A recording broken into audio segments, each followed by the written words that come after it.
Shalom, selamat malam Bapak Ibu Saudara yang terkasih.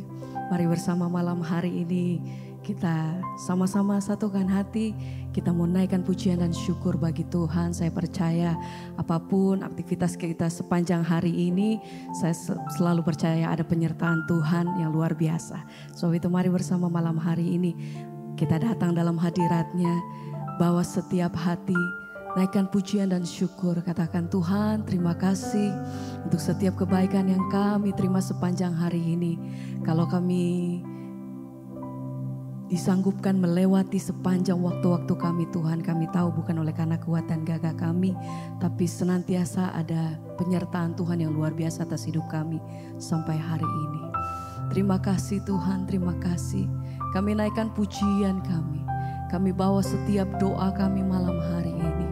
Kami bawa setiap hati dan keberadaan kami di hadapan Engkau. Segala pujian bagi-Mu Tuhan, sebab Engkau yang layak.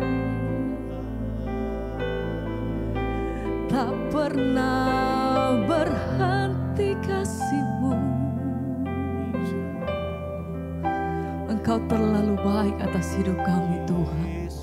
Ajar hati kami senantiasa mengucap syukur dan merenungkan setiap kebaikan-Mu dalam hidup kami. Terima kasih, terima kasih Tuhan.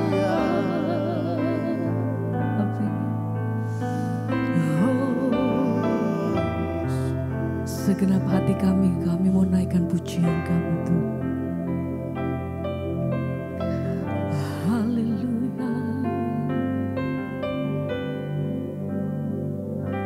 Sungguh besar dan kudus nama-Mu Bapa, ku selalu puji nama-Mu.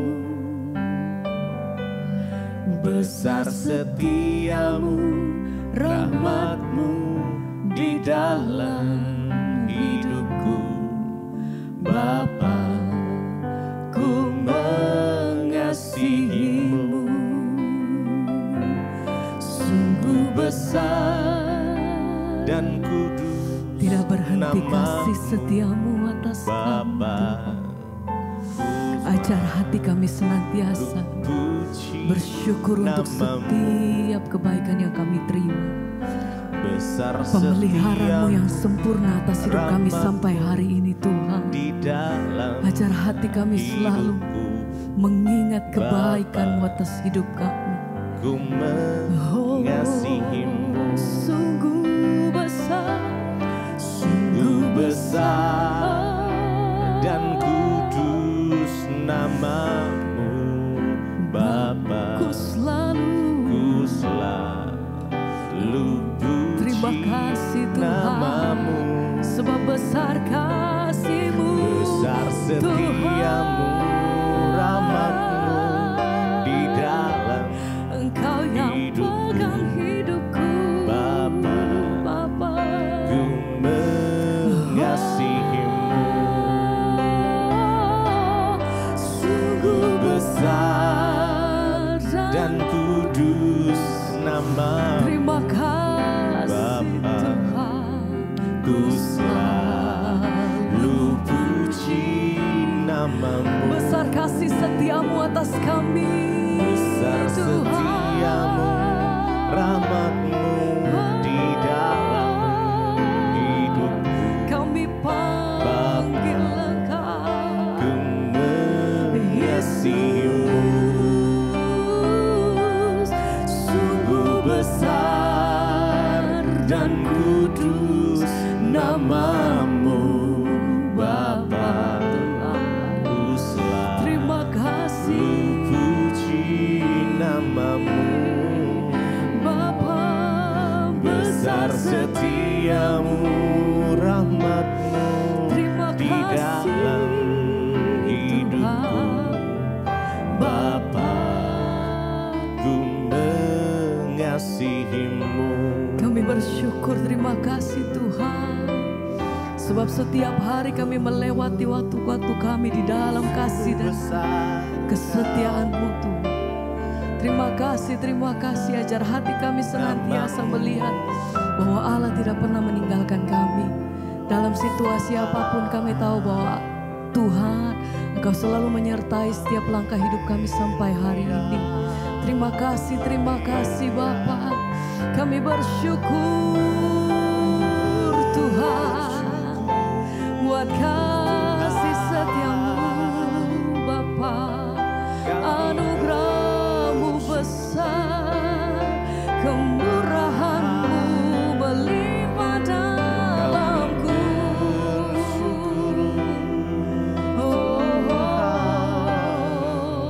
Terima kasih Tuhan, terima kasih.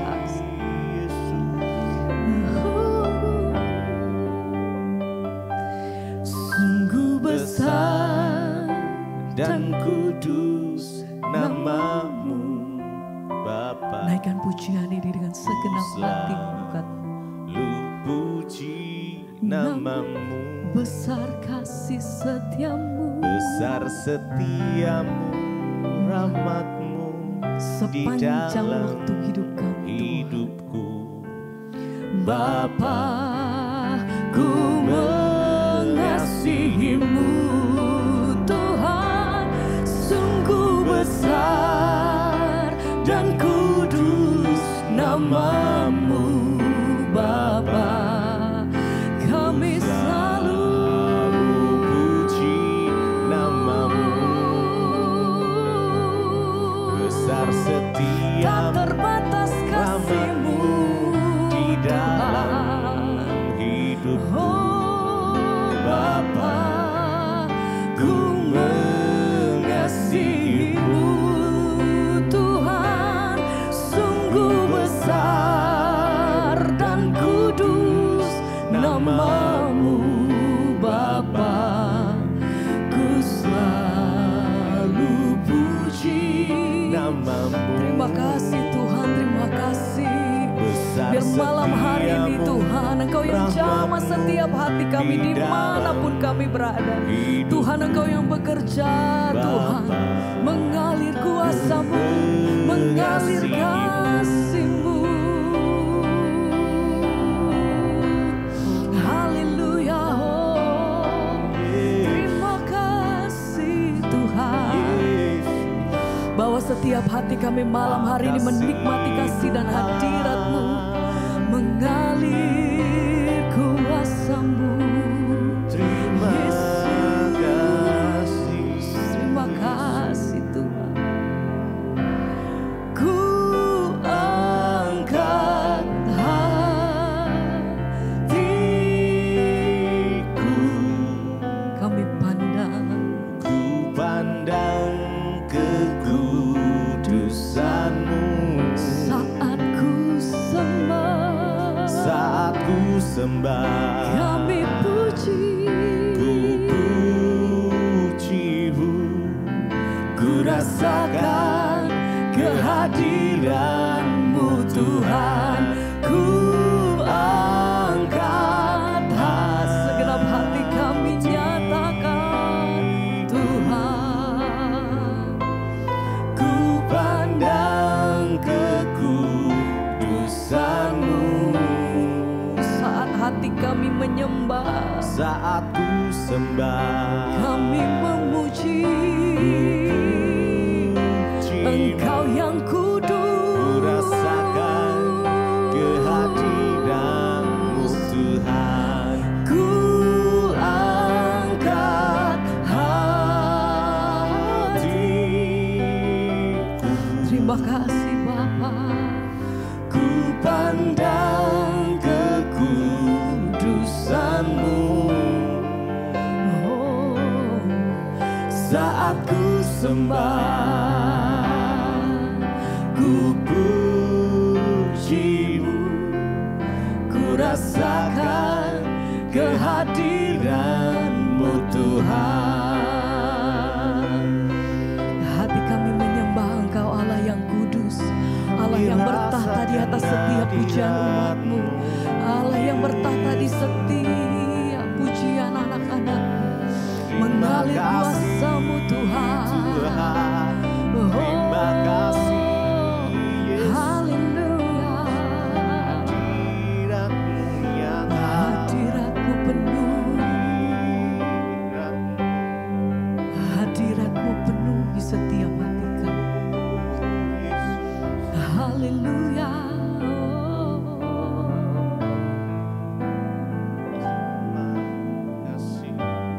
Ku angkat hatiku, ku pandang kekudusan-Mu. hati kami menyembah, Saat ku sembah, hati kami memuji Engkau. puji-Mu. Biar setiap kami merasakan Tuhan. Kehadiran-Mu Tuhan. Ku angkat Hatiku, ku pandang kekudusan-Mu. Saat ku sembah, ku puji-Mu, ku rasakan kehadiran-Mu Tuhan.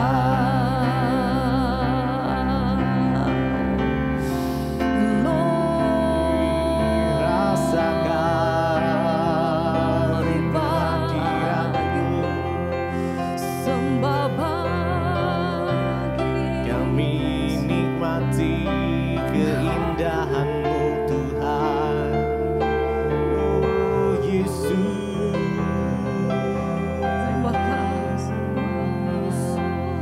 haleluya. Haleluya. Sebab Engkau Allah yang kudus, Engkau yang bertahta atas pujian penyembahan kami. Yesus, Yesus, kami sembah Engkau ya Tuhan. Kami sembah Engkau dengan segenap hati kami. Kami sembah Engkau dengan segenap kekuatan kami. Kami sembah Engkau ya Tuhan Yesus. Biar hadirat-Mu memenuhi kami malam hari ini Tuhan. Oh, your presence Lord. Hadirat-Mu nyata. Hadirat-Mu menyembuhkan. Hadirat-Mu memulihkan. Hadirat-Mu memberi kekuatan baru. Oh Tuhan.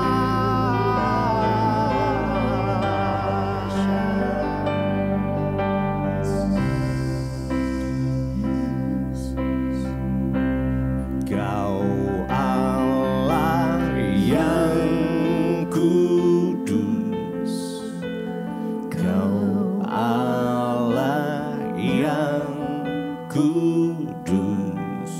Di tahta suci-Mu, Di tahta suci kami mau menyembah Engkau ya Tuhan. Mari naikkan penyembahan-Mu, Yesus. Sembah Dia. Nama-Mu disanjung, disanjung. Kuasa-Mu nyata, nyata sempurna.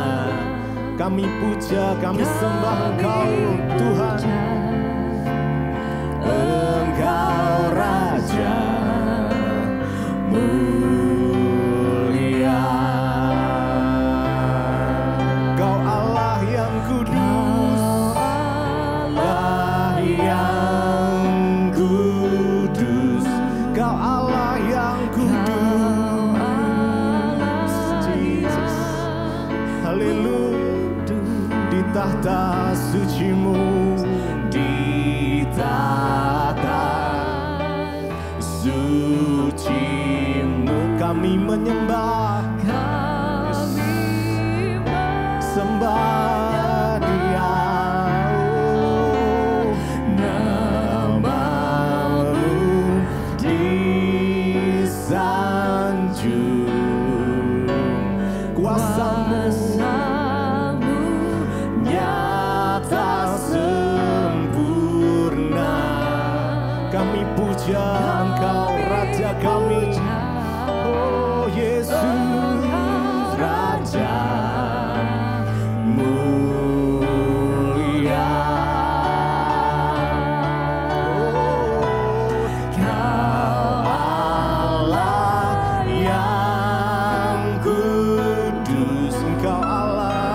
kudus, yes, yang kudus. Biar segala pujian hormat hanya bagimu.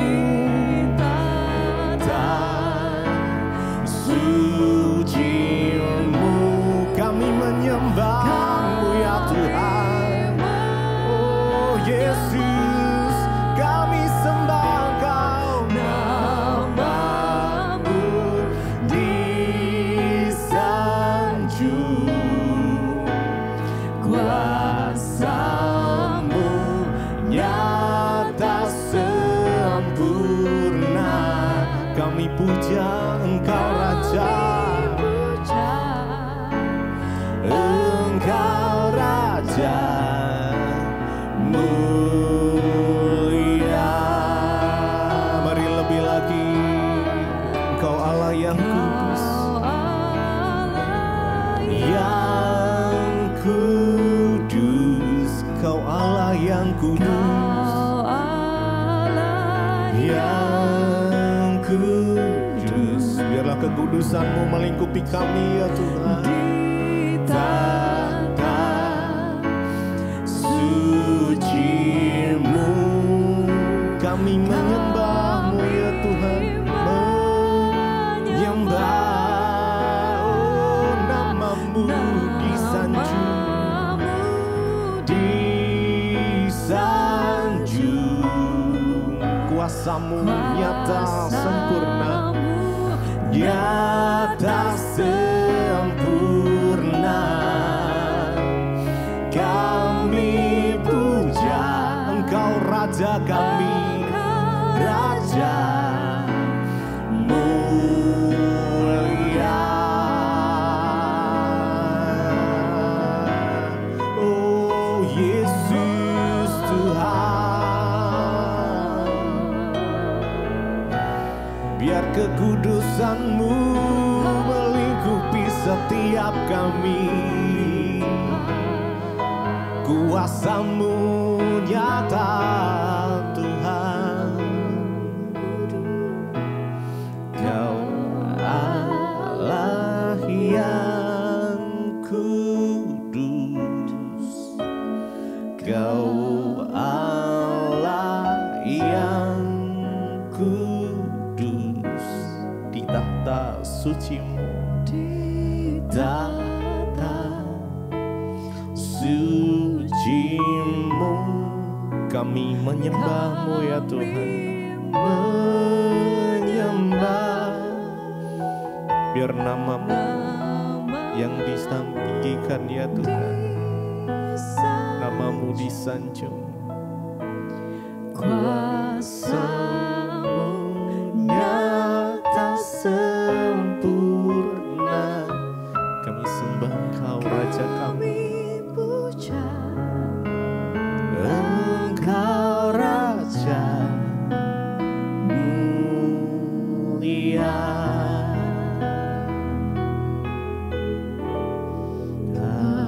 Allah, mari dengan segenap hatimu naikkan pujian.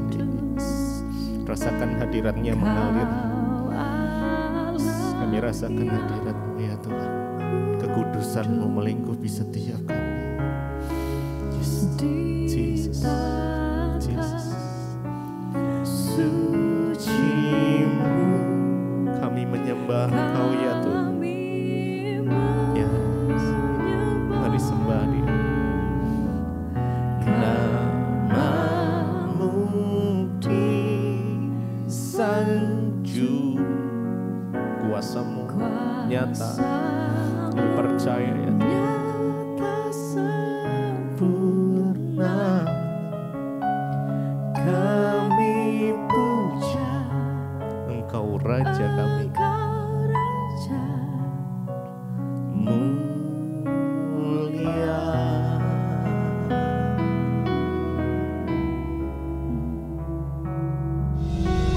Terima kasih Bapa, kami bersyukur buat hari ini. Tuhan masih izinkan kami untuk memperingati Jumat Agung. Tuhan, kami tahu ini adalah satu hal yang sangat penting bagi setiap kami. orang yang percaya kepada Kristus.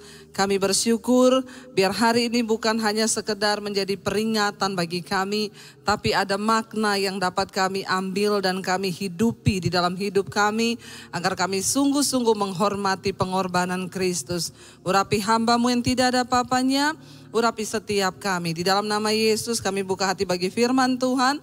Yang percaya Tuhan di tengah kita, memberkati kita, katakan bersama. Amin, amin. Silakan duduk Bapak Ibu yang terkasih, shalom. Bagaimana kabarnya hari ini?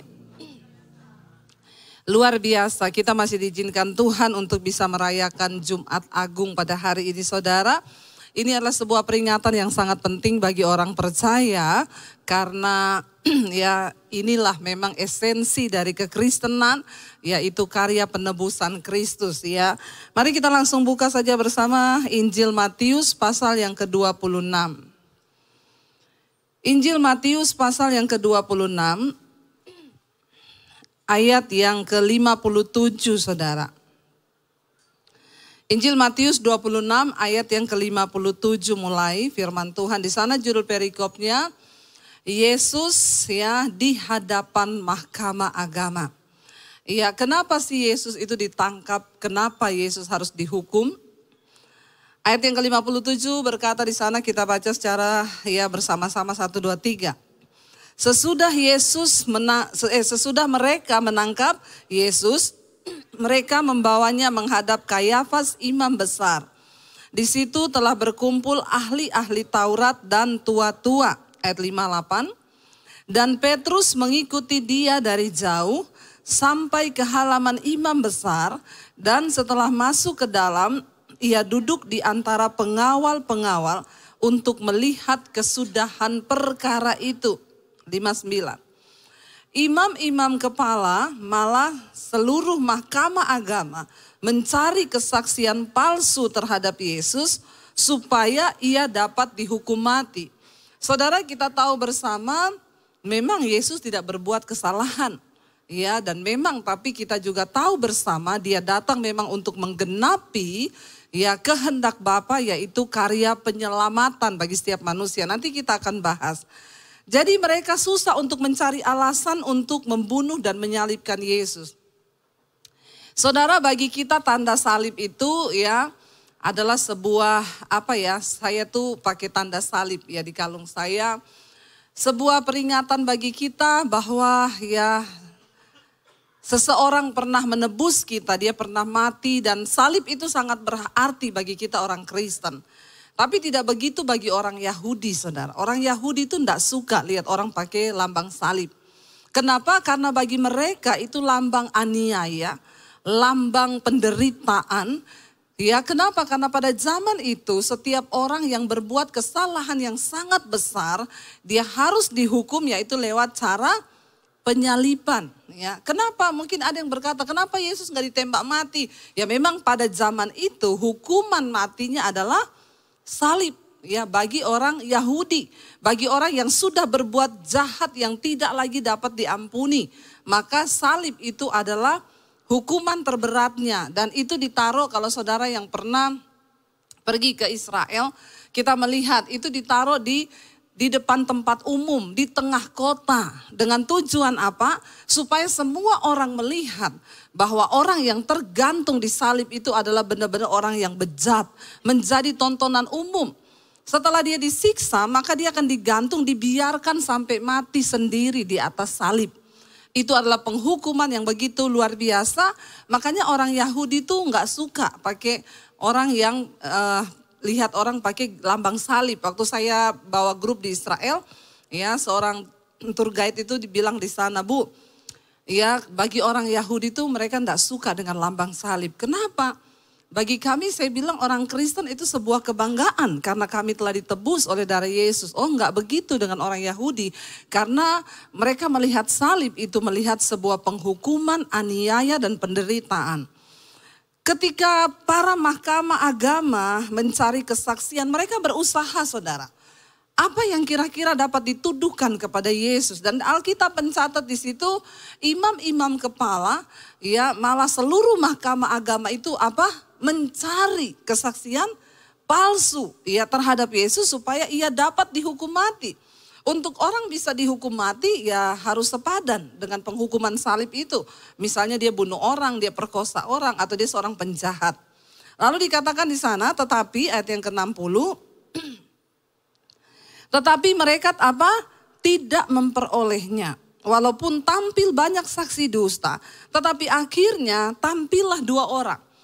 Saksi-saksi dusta sudah dimunculkan untuk ya bisa menjerat Yesus masuk ke dalam penghukuman mati. Tapi ternyata semua kesaksian mereka itu tidak cukup memberatkan Yesus. Tidak cukup meyakinkan ya pemerintah untuk mengambil tindakan menyalibkan Yesus. Lalu muncul 2 orang, saudara, dikatakan di sana. Dan akhirnya tampillah 2 orang, ayat 61 berkata di sana, yang menyatakan orang ini berkata, baca bersama 1, 2, 3, aku dapat merubuhkan bait Allah dan membangunnya kembali dalam 3 hari. Ini adalah kesaksian yang cukup untuk membuat Yesus diseret lalu dihukum, salib dan bahkan dibunuh. Tetapi memang inilah ya alasan Yesus datang ke dalam dunia untuk menyelamatkan kita. Dia berkata begini, ya orang itu bilang, orang ini berkata, aku dapat merobohkan bait Allah dan membangunnya kembali dalam 3 hari. Dan lalu ayat 62 berkata di sana, lalu imam besar itu berdiri dan berkata kepadanya, ya, tidakkah engkau memberi jawab atas tuduhan-tuduhan saksi ini terhadap engkau? Saudara, Yesus tidak mau mati dengan kesaksian palsu. Tetapi dia harus menyatakan dengan benar. Kenapa dia harus dihukum mati? Karena memang dia datang untuk mati. Dan orang harus tahu alasan dari Yesus mati itu apa. Makanya di depan mahkamah agama, kesaksian palsu yang dihadirkan semuanya tidak cukup untuk menghukum Yesus mati. Karena memang Tuhan tidak mau dengan kesaksian palsu. Kita aja di dunia tidak mau, saudara, kalau seseorang dijatuhi hukuman atau pembelaan berdasarkan kesaksian palsu. Allah, Tuhan kita bukan Tuhan pecundang yang harus mati dengan kesaksian palsu. Tapi dia harus memberitahukan kenapa dia harus dihukum mati dan untuk itu dia layak untuk dihukum mati. Dan satu-satunya alasan yang akhirnya membuat mereka itu panas dan jengkel dan benar-benar marah, saudara, adalah sebuah perkataan yang ini bukan palsu. Memang Yesus pernah berkata, aku akan merobohkan bait Allah ini dan aku akan membangunnya kembali dalam waktu 3 hari. Bagi orang yang tidak mengerti arti dari maknanya, itu pasti mereka tidak mengerti, saudara. Dan memang orang-orang ini tidak mengerti karena mereka tidak dibukakan hikmat. Lalu imam besar itu berdiri dan berkata kepadanya, tidakkah engkau memberi jawab atas tuduhan-tuduhan saksi-saksi ini terhadap engkau? Ayat 63, baca bersama. Tetapi Yesus tetap diam. Lalu kata imam besar itu kepadanya, demi Allah yang hidup, katakanlah kepada kami, apakah engkau Mesias, anak Allah atau tidak? Ya, karena yang dapat merobohkan bait Allah itu hanyalah Allah sendiri. Nanti kita akan belajar kenapa mereka marah dan terpancing emosi. Betapa bait Allah itu adalah sebuah tempat yang sangat berarti bagi umat Yahudi. Ya, dan dia bertanya, apakah engkau anak Allah, apakah engkau Mesias itu? Ya, jawab Yesus ayat 64. Engkau telah mengatakannya, akan tetapi aku berkata kepadamu, mulai sekarang kamu akan melihat Anak Manusia duduk di sebelah kanan yang Maha Kuasa dan datang di atas awan-awan di langit. 65. Maka imam besar itu mengoyakkan pakaiannya dan berkata apa? Ia menghujat Allah. Untuk apa kita perlu saksi lagi? Sekarang telah kamu dengar hujatannya. Bagaimana pendapat kamu? Mereka menjawab dan berkata, ia harus dihukum mati. Dan memang ada alasan kenapa Yesus dihukum mati. Sebab dia berkata bait Allah ini akan dirobohkan dan dalam waktu 3 hari akan dibangun kembali. Ayat 67 berkata, lalu mereka meludahi mukanya dan meninjunya. Orang-orang lain memukul dia dan berkata, cobalah katakan kepada kami, hai Mesias, siapakah yang memukul engkau? Saudara, apa artinya? Ya, merobohkan bait Allah dan akan membangunkannya kembali dalam waktu 3 hari. Mari kita buka bersama Roma pasal yang kelima, saudara. Roma pasal yang kelima, firman Tuhan di sana berkata ayat yang ke-12 mulai. Ya, Roma 5 ayat yang ke-12, saudara, firman Tuhan berkata demikian, Adam dan Kristus, judul perikopnya. Sebab itu sama seperti dosa telah masuk ke dalam dunia oleh satu orang. Dan oleh dosa itu juga maut. Demikianlah maut itu telah menjalar kepada semua orang. Karena semua orang telah berbuat dosa. Ayat 13. Sebab sebelum hukum Taurat ada, telah ada dosa di dunia. Tetapi dosa itu tidak diperhitungkan kalau tidak ada hukum Taurat. Ayat 14. Sungguh pun demikian, maut telah berkuasa dari zaman Adam sampai kepada zaman Musa, juga atas mereka yang tidak berbuat dosa dengan cara yang sama seperti yang telah dibuat oleh Adam, yang adalah gambaran Dia yang akan datang. Saudara, kalau kita lihat kenapa sih Yesus, Tuhan itu harus datang ke dalam dunia? Ini pengajaran ya inti dari kekristenan, semua orang Kristen harus tahu supaya ketika engkau ditanya, engkau bisa memberikan pertanggungan jawab. Alkitab berkata, dosa telah masuk ke dalam dunia lewat satu orang yang namanya Adam. Ya, ada nama Adam di sini? Ya, Adam adalah orang yang membawa dosa itu masuk ke dalam dunia. Oleh satu orang, ya, dosa itu juga adalah maut. Waktu dosa masuk ke dalam dunia itu artinya maut, yaitu kehidupan, kebinasaan bagi manusia. Kenapa? Kita ingat kisah pertama kali Tuhan menempatkan Adam dan Hawa di Taman Eden. Tuhan berkata, semua buah di pohon di taman ini boleh kamu makan, kecuali satu buah pengetahuan yang baik dan yang jahat. Kenapa? Karena pada waktu engkau memakannya, maka engkau akan mati. Apa artinya mati? Terpisah dari Allah. Kenapa ketika Yesus mati dia berteriak, Eloi, Eloi, lama sabachthani. Yesus berkata, Allahku, Allahku, mengapa engkau meninggalkan aku? Ayat ini sering dipakai oleh agama lain, menentang dan menyerang orang Kristen. Kalau memang Yesus Tuhan, kenapa dia berkata bahwa Allah meninggalkan dia? Jangan lupa saudara, ketika Yesus tergantung di kayu salib, dia sedang mewakili kita, manusia yang berdosa. Dan dosa, maut, kematian itu artinya terpisah dari Allah. Kenapa saudara kita ini manusia harus tahu bahwa dosa itu adalah hal yang sangat membuat hidup manusia itu jauh dari Tuhan.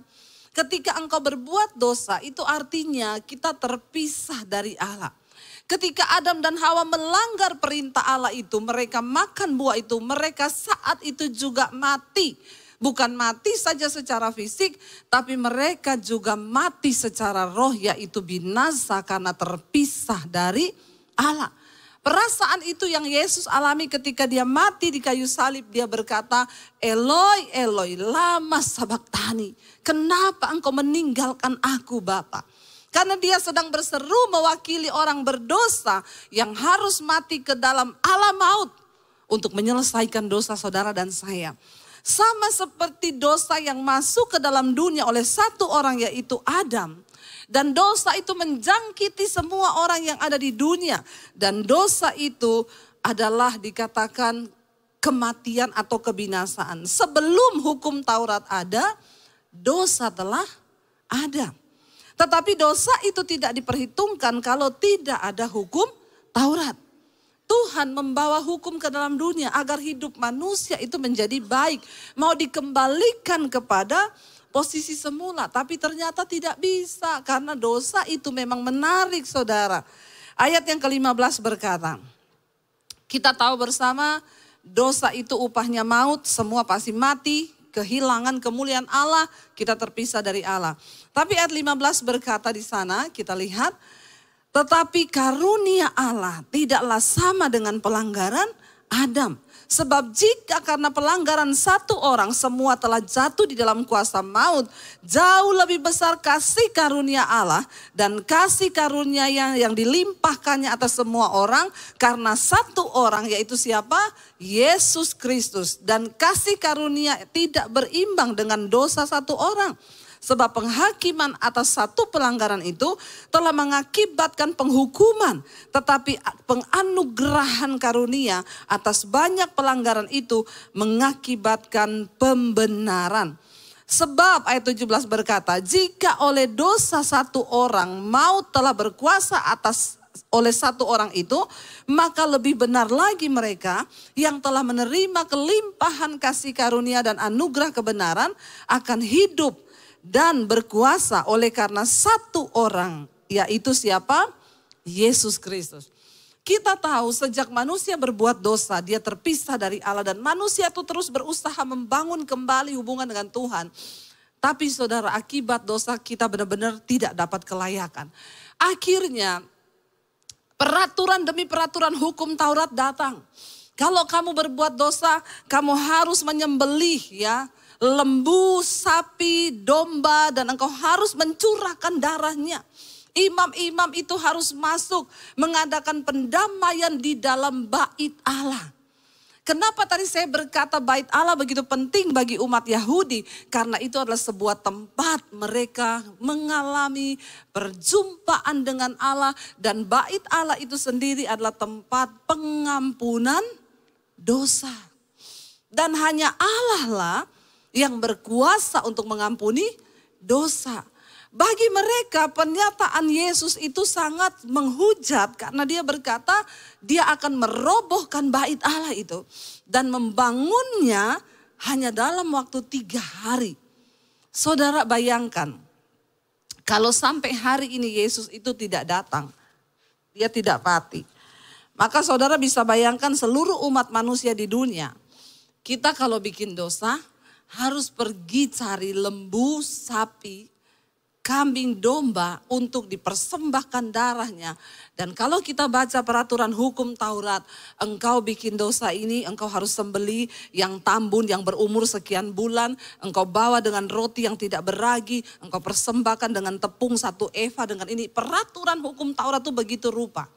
Saudara bayangkan, kalau Yesus tidak datang sampai hari ini, kira-kira cukup enggak itu kambing domba yang dijual di pasar dan peternakan untuk menghapus dosa kita? Hello?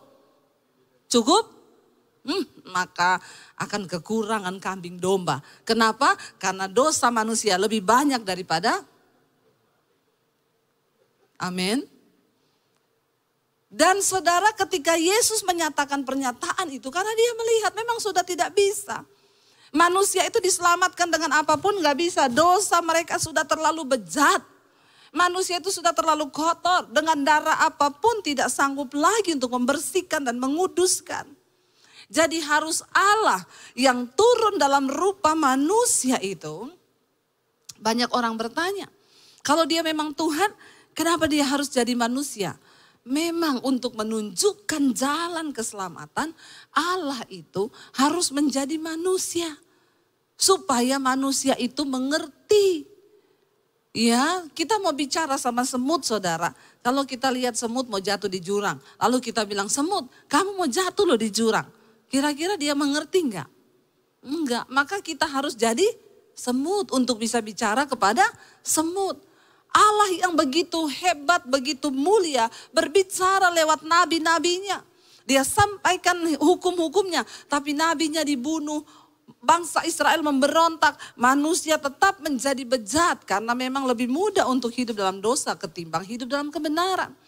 Maka Allah berinisiatif dan Alkitab berkata, karena begitu besar kasih Allah akan dunia ini, sehingga diberikannya anaknya yang tunggal, supaya barang siapa percaya pada dia tidak binasa, melainkan beroleh hidup yang kekal. Ya saudara, saya kemarin Waktu seminar hamba-hamba Tuhan di Maros, saya ngobrol-ngobrol sama teman-teman hamba Tuhan. Saya bilang Yesus itu luar biasa ya. Dia mulai pelayanan di umur 30 dan pelayanannya cuma 3 tahun loh. Dia sudah mengakhirinya dengan baik. Ya, dia melayani 3 tahun, dia menggenapi seluruh kehendak Allah. Umur 33 Yesus mati. Ya, jadi kita sama-sama saling bertanya, kira-kira kita nih hamba-hamba Tuhan, ya berapa tahun ya Tuhan kasih kita pelayanan dan berapa lama kita bisa menggenapi semua yang Tuhan percayakan. Ya, kita belajar dari Yesus, ya ketika 3 tahun dia selesaikan semua kehendak Bapa dan dia berkata sudah selesai. Bapak Ibu yang terkasih, ini adalah makna kenapa Yesus harus datang. Ya, dia berkata dia robohkan bait Allah. Dan dia akan membangunnya kembali dalam waktu 3 hari. Ya, dan akhirnya saudara, Alkitab berkata ketika Yesus mati di atas kayu salib, tabir itu terbelah menjadi 2. Yang memisahkan antara ruang Maha Kudus dengan pelataran ruang kudus. Tidak ada seorang pun yang bisa tembus masuk ke ruang Maha Kudus selain para imam. Dan para imam pun yang masuk ke sana untuk mengadakan pendamaian dosa bagi umat. Mereka harus kudus. Maaf saudara, saya baca di perjanjian lama. Imam-imam kalau dia besok akan bertugas masuk ke ruang Maha Kudus. Kadang mereka takut tidur. Kenapa? Dia takut mimpi basah. Kalau dia mimpi basah, maka pasti dia mati besok di ruang Maha Kudus. Betapa kudusnya kekudusan Tuhan itu. Tidak sembarang imam bisa masuk. Jadi imam itu masuk kakinya diikat. Ada lonceng gemerincing di bawah kakinya. Yang menandakan bahwa imam itu masih hidup. Kalau sudah tidak ada bunyi lagi, berarti imam itu mati di ruang Maha Kudus dan mayatnya harus ditarik saudara. Sebab tidak ada seorang pun yang boleh masuk di antara tabir ruang Maha Kudus itu. Saudara bisa bayangkan kalau sampai hari ini itu semua masih berlaku. Orang yang bikin dosa banyak. Cari imam yang benar-benar kudus dan bisa layak masuk ke ruang Maha Kudus. Itu begitu terbatas karena banyak imam yang mati di dalam ruang Maha Kudus. Ya, makanya saya selalu bilang kita sekarang enak pelayanan, naik mimbar, turun mimbar. Habis naik mimbar kita bersinah. Ya, banyak orang yang selingkuh, enggak mati. Ya, kenapa? Karena anugerah. Tapi jangan salah. Ya, tidak selamat nanti ke depan. Tapi waktu itu tidak ada anugerah. Imam pun salah. Bayangkan loh, saya baca di Alkitab. Dia nggak berani tidur, mimpi basah aja kan mimpi basah dia nggak mau sebenarnya saudara. Ya, dia mimpi basah aja dia nggak layak besok dia pasti mati. Karena itu ada imam yang bertugas itu dari mereka itu tidak sedikit yang tidak berani tidur kalau malam. Karena dia harus masuk ke ruang Maha Kudus itu untuk melakukan pendamaian umat manusia dengan Allah. Saudara bisa bayangkan kenapa Yesus berkata, aku akan merobohkan bait Allah itu. Dan dalam 3 hari aku akan membangunnya kembali. Dia mati saudara 3 hari, dia turun ke dalam maut. Dia bereskan semua kutuk atas dosa manusia. Dalam waktu 3 hari dia bangkit kembali. Dan anugerah itu layak kita dapatkan. Dosa kita diampuni oleh Tuhan. Kita bisa menerima karya keselamatan. Tanpa perlu lagi kita mati di ruang Maha Kudus. Tidak ada seorang pun yang layak. Dan pengertian ini tidak dimengerti oleh mahkamah agama. Dan para imam-imam pada waktu itu. Mereka berkata dia menghujat Allah. Saudara, kita tidak pernah tahu bagaimana Tuhan itu betapa mulia rencananya. Makanya kalau orang itu tidak dipenuhi Roh Kudus, dia tidak akan bisa mengerti rahasia ini. Saya dulu berpikir orang Kristen itu bodoh. Kenapa percaya Tuhan yang mati? Ternyata setelah sekarang saya menjadi Kristen, saya belajar Alkitab. Saya mengerti, wow, betapa luar biasa apa yang Yesus lakukan. Saudara, kita baca satu hal hari ini. Apa sih makna dari salib Kristus itu? Mari kita buka bersama 2 Korintus pasal yang ke-13. Ayat 4 sampai ayat yang ke-5. Ya. 2 Korintus pasal yang ke-13 ayat 4 sampai dengan ayat yang ke-5. Kita baca bersama ya. 1, 2, 3. Karena sekalipun ia telah disalibkan oleh karena kelemahan, namun ia hidup karena kuasa Allah. Memang kami adalah lemah di dalam Dia, tetapi kami akan hidup bersama-sama dengan Dia untuk kamu karena kuasa Allah. Ayat yang kelima berkata 1, 2, 3. Ujilah dirimu sendiri. Apakah kamu tetap tegak di dalam iman? Selidikilah dirimu. Apakah kamu tidak yakin akan dirimu bahwa Kristus Yesus ada di dalam diri kamu? Sebab jika tidak demikian, kamu tidak tahan uji. Bapak Ibu yang terkasih, Rasul Paulus berkata, sebab sekalipun ia telah disalibkan oleh karena kelemahan dan dosa kita, kutuk kita. Dia disalib karena kelemahan dan dosa kita. Namun ia hidup karena kuasa Allah. Karena itu Rasul Paulus berkata, saudara, pada hari ini memang kita semua ini adalah lemah. Ya, kita semua ini adalah lemah di dalam Dia yaitu Kristus, tetapi kita akan hidup bersama-sama dengan Dia ya karena kuasa Allah. Orang-orang yang selalu membawa salib Kristus dalam kehidupannya, engkau akan melihat kuasa Tuhan. Salib adalah sebuah kebanggaan bagi kita. Salib itu artinya apa? Mati, saudara. Ketika Yesus berkata, engkau harus disalibkan bersama-sama dengan aku. Bukan berarti saudara nanti pulang digantung di salib. Artinya apa, saudara? Engkau harus mati bagi dirimu sendiri, bagi dagingmu, bagi semua hal-hal dosa dalam diri kita. Supaya kita bisa melihat kemuliaan Tuhan. Salib mengingatkan kepada kita tentang kematian daging. Salib mengingatkan kepada kita tentang pengorbanan. Salib mengingatkan kepada kita tentang kasih yang sejati. Yesus mengalami semua hal. Dia dipukul, tadi kita lihat videonya. Dia itu dicambuk, saudara, itu cambuk itu bermata duri loh. Ketika dia dicambuk, diseret begini, dagingnya itu ikut, saudara. Bukan cuma itu. Yudas yang juga adalah muridnya mengkhianati dia. Mencium dia. Dan Yesus berkata kepada dia, untuk inikah engkau mencium aku? Yesus bukan hanya mengerti tentang dosa dan kelemahan yang kita alami. Dia juga tahu penyalipan berbicara tentang pengkhianatan. Jangan pernah putus asa dengan persoalan yang kau hadapi. Di dalam setiap persoalan yang kita alami, kita belum sampai seperti Yesus. Karena itu bersyukurlah Bapak Ibu. Pakailah setiap persoalan, masalah yang kita hadapi menjadi salib untuk mematikan kedagingan kita, untuk mencari perkenanan Tuhan supaya hidup kita semakin hari dibawa ke dalam kemuliaan Tuhan. Rasul Paulus berkata, karena sekalipun dia mati disalib dalam kelemahan, itu menjadi kekuatan bagi kita. Karena itu dia berkata apa? Ujilah dirimu. Apa saudara hikmah yang kita bisa ambil dari kematian Kristus hari ini? Uji dirimu saudara. Apakah engkau yakin bahwa engkau tegak di dalam iman? Apakah engkau yakin bahwa Yesus sungguh-sungguh ada di dalam dirimu? Jangan terlalu pede kita menjadi orang Kristen. Karena banyak orang Kristen ternyata Yesus tidak ada dalam dirinya. Kenapa? Dia nggak membawa salib itu di dalam kehidupannya. Dia nggak mau bayar harga. Dia nggak mau sungguh-sungguh menghidupi salib Kristus itu.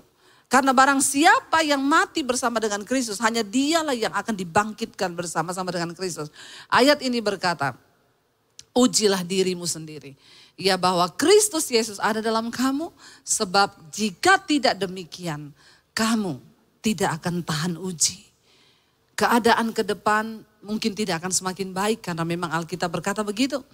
Tapi orang-orang yang membawa salib Kristus dalam hidupnya, dialah yang akan tetap kuat dan engkau akan menjadi orang-orang yang tahan uji. Saya undang para imam musik maju ke depan. Bapak Ibu, biarlah Jumat Agung ini kita sungguh-sungguh ya memaknai hidup kita bahwa Tuhan pernah mati bagi kita. Dosa kita tidak diperhitungkan lagi bagi Dia. Karena itu jangan bermain-main dengan kasih karunia. Kasih karunia itu mahal harganya. Kita tadi lihat filmnya. Penyiksaan yang begitu hebat untuk membawa kasih karunia itu sampai ke dalam hidup kita. Betapa naifnya Kalau ada di antara kita yang sudah mengalami penebusan Kristus, tapi yang bersinah masih tetap bersinah, yang selingkuh tetap selingkuh, saudara yang homoseksual tetap homo, engkau tidak menghormati pengorbanan Kristus dan engkau menginjak-injak darah anak domba Allah itu. Apa yang engkau perbuat hari ini? Rasul Paulus berkata, ujilah dirimu. Apakah engkau yakin Kristus ada dalam dirimu? Apakah engkau yakin bahwa engkau berdiri teguh dalam iman ketika engkau menerima karya keselamatan itu? Sebab jika tidak demikian, engkau tidak akan tahan uji. Keselamatan yang Tuhan berikan akan menjadi sia-sia. Karena kita semua satu saat kelak akan berdiri di hadapan tahta pengadilan Kristus untuk memberikan pertanggungan jawab. Bagaimana engkau menghargai pengorbanan Kristus? Kita mau katakan di hadapan Tuhan, karya terbesar Tuhan dalam hidup kami itu adalah pengorbanan. Kasih yang terindah, kasih yang mulia. Ajar kami menghormati itu semua Tuhan. Mari bangkit berdiri bersama Bapak Ibu. Terima kasih Tuhan. Karya terbesar dalam hidupku, pengorbananmu yang selamatkanku. Engkaulah harta yang tak ternilai, yang ku miliki dan ku hargai. Yesus, Engkau ku kagumi. Dari hatimu katakan di hadapan Tuhan, kasih yang terindah, yes Lord, hati yang mulia, hanya ku temukan di dalam-Mu, Yesusku. Pujian dari hatiku selalu di setiap waktuku. Tiada pernah berubah kasih-Mu.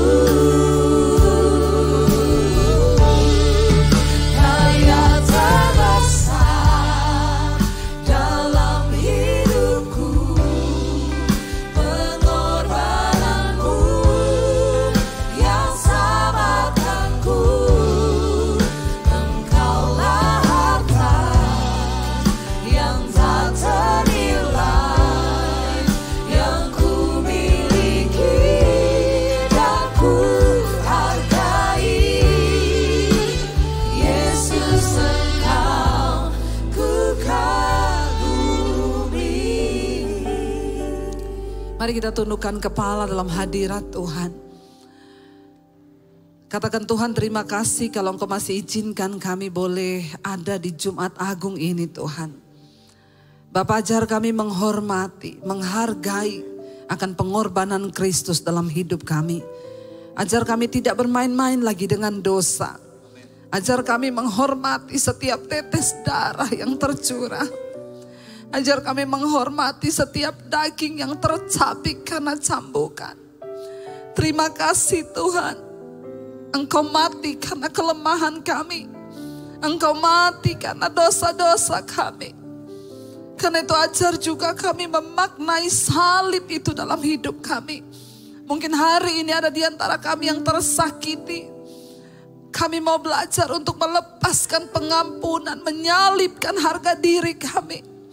Mungkin ada di antara kami yang masih terikat dengan dosa, kenajisan, percabulan. Kami juga mau belajar menyalibkan kedagingan dan hawa nafsu daging kami. Untuk kami taklukkan, kami mau mati bagi daging kami. Kami mau mati bagi diri kami sendiri Tuhan. Supaya kami juga mengalami kemuliaan itu.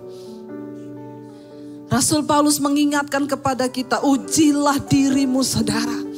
Apakah engkau yakin bahwa kematian Kristus sungguh-sungguh ada dalam dirimu?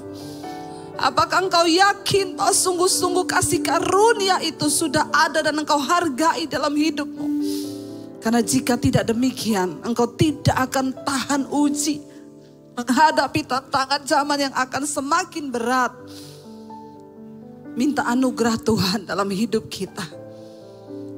Jangan lewatkan saudara ini hanya sekedar ibadah biasa. Tapi biar dari hari ini hidup kita semakin diubahkan.